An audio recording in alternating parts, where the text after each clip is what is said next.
lórí social media ẹ̀rín àwọn èèyàn kankan máa ń pa mí mo máa ń sọ kíní kan lè ru dẹ̀ ní jẹ́kẹ́lẹ́rú òru lè ru dẹ̀ ní jẹ́ kíni kí ẹlẹ́rú òru.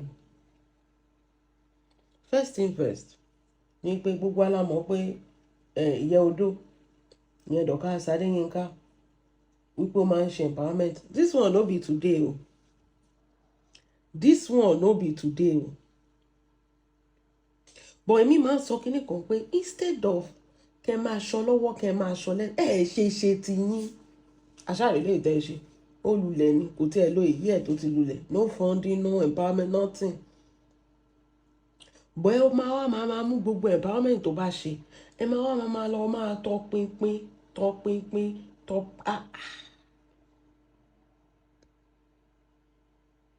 ẹ máa tọpinpin ẹ̀.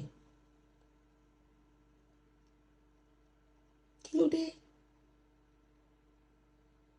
Ẹ̀yin náà lẹ máa lọ time tẹ́ ń lò láti máa túdi onídìí ẹ lo time yẹn láti ṣe tiyín. Nǹkan tẹ́mi máa ń sọ nìyẹn. Àwọn èèyàn kan wà ní ayé tó jẹ́ pé àìrójú àìráyè ti bá wọn to the point that títọpinpin ọmọlàkejì kọ́ lọ máa túdi onídìí pé aṣáfẹ́ wá nǹkan tá a máa fi gbé wá sílẹ̀ aṣáfẹ́ wá nǹkan tá a máa fi bá tẹ̀ jẹ́. Nǹkan tọ́mọ̀ ṣe nìyẹn nǹkan ẹyọ kan tọ́mọ̀ ṣe ní ayé wọn nìyẹn kàn bá tèèyàn jẹ́ kọ́ lọ máa wádìí èèyàn kọ́ máa sọ pé àti ráṣìírí ẹ̀ àti rí bó ṣe kíní kan it's uncalled for.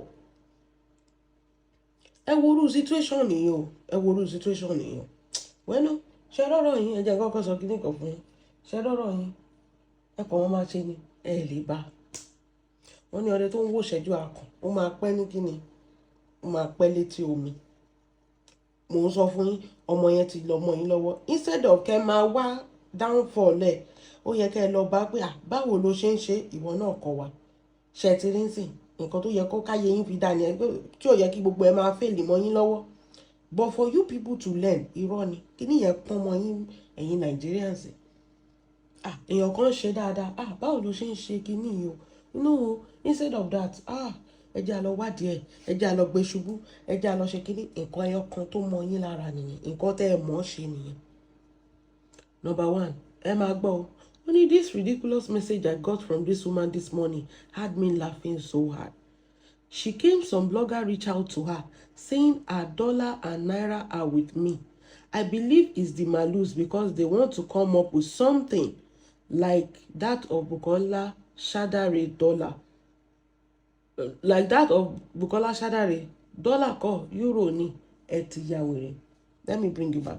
3 years ago, ọdún mẹ́ta sẹ́yìn. Dorcas ran ọmọbìnrin kan lọ́wọ́ ẹgbẹ́ o keep that in mind 3 years ago.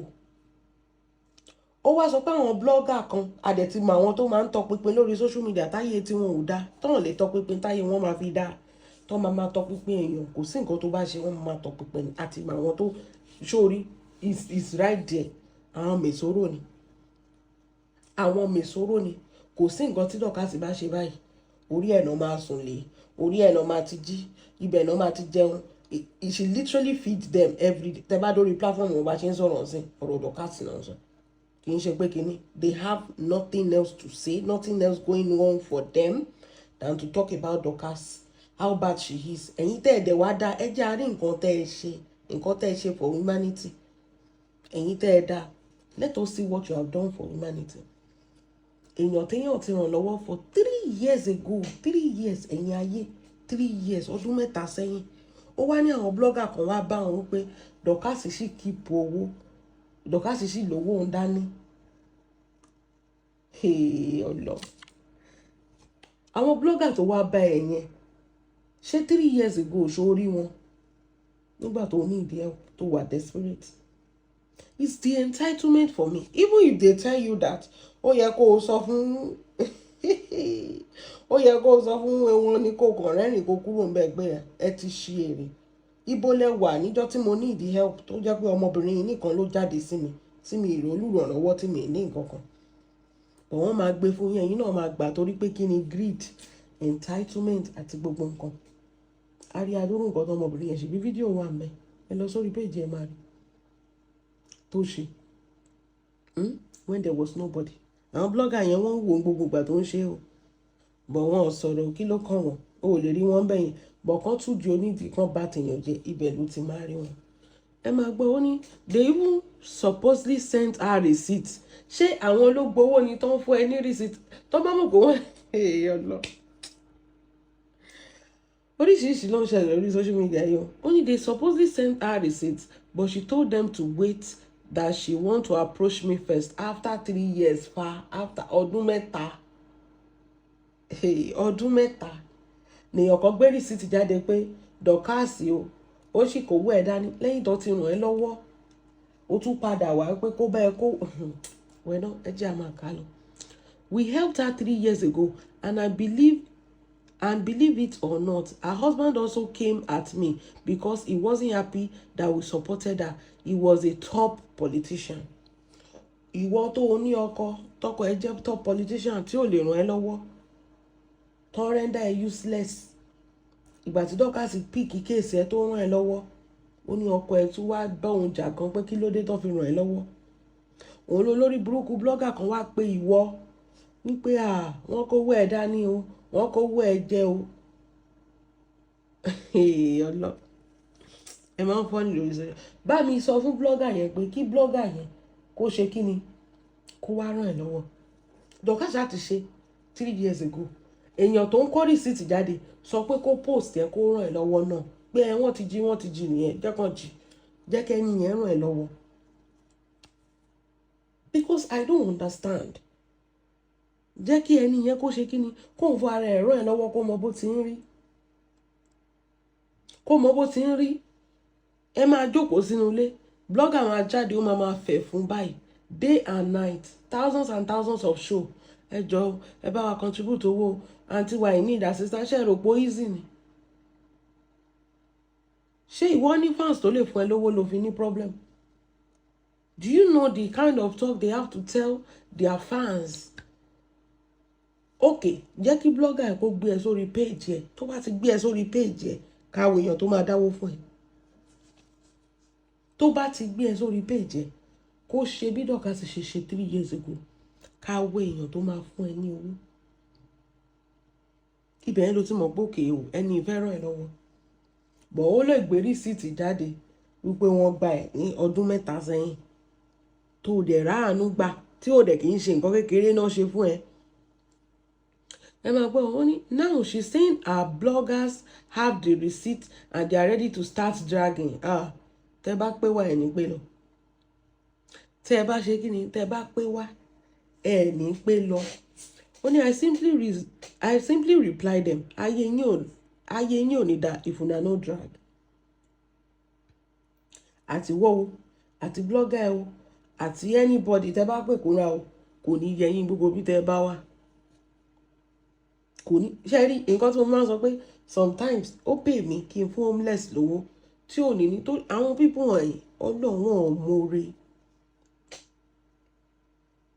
Ṣé a jọ ń lo account ó yẹ kó wọ́kọ̀ lo ọpọlọ kìíní kan pé tí ò bá ṣe pé mùmú kan nìwó fún ara ẹ̀ báwo náà ṣe máa rí receipt ṣé wọ́n ní access sí account Dorcas ni àbí wọ́n lọ fabricate wọ́n lọ forge receipt wọ́n wá gbé fún wọ́n torí pé ìwọ náà ò lọ́pọlọ.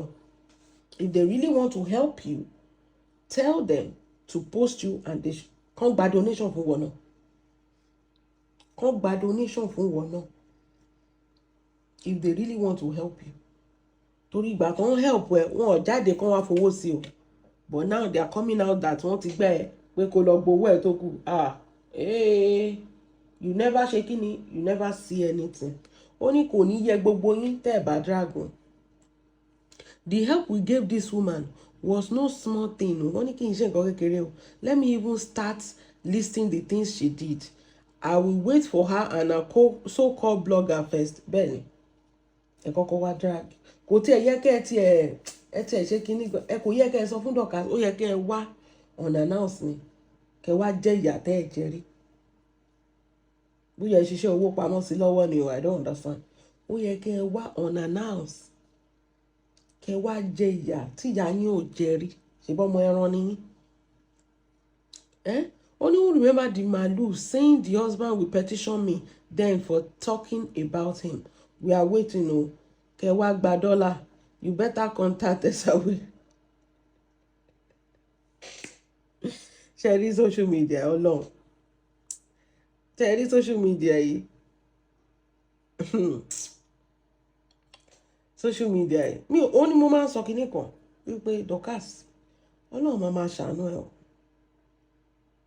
Ọlọ́run máa ṣàánú ẹ̀. Mi mọ bó ṣe how you relate with these people, mi ò wò èmi inú mi ṣe kinní gan, màá ti dá gbogbo ẹ̀rú fún yín ni, because what the fuck, they will drag her for this, they will drag her for that, they are still dragging her for ìyá àbèjì. Oore ni Ọlọ́run máa yẹ kó re dìbì mọ́yàn lọ́wọ́. Àwọn olórí burúkú ló pọ̀ jù tó ń ṣoore fún lórí, olórí burúkú ni yín, olórí burúkú ni yín. ẹlẹ́fẹ́ drag Dorcas torí pé lọ fọ́ọ̀dì rìsíìtì kan ẹ̀ ń gbé bọ̀. You go produce where you get that receipt. Ayé yín máa bàjẹ́ ní tẹ́ ẹ̀ bá drag yẹn. You go produce where you get that receipt. Wo wàá fi ẹ̀wọ̀n ok kò tiẹ̀ sí wàhálà àti wọ́wọ́ àti blogger ẹ̀ o ẹ máa fi aṣọ péńpé roko ọba tó bá jẹ́ pé lọ fọ́ọ̀dì rìsíìtì yẹn. Ẹ gbogbo mọ̀ pé she is well documented. Gbogbo nǹkan tó bá gbà fún yín, in fact lọ́kàn tó kẹ̀ kì í ṣe èèyàn tó máa ń pa ẹsẹ̀kẹsẹ̀ ló máa ń sọ oye báyìí la pa o, ibi báyìí la ṣì dé o, nǹkan báyìí la ṣì nídìí o, ẹ bá wa fowó sí o, àti pé oye báyìí o, ẹ ṣe o, àkáǹtì gbogbo ẹ̀ ló máa ń gbé jáde pẹ̀lú receipt àti gbogbo ẹ̀ tó ibo lẹ́tún ti ń rí receipt lọ́dún mẹ́ta sẹ́yìn.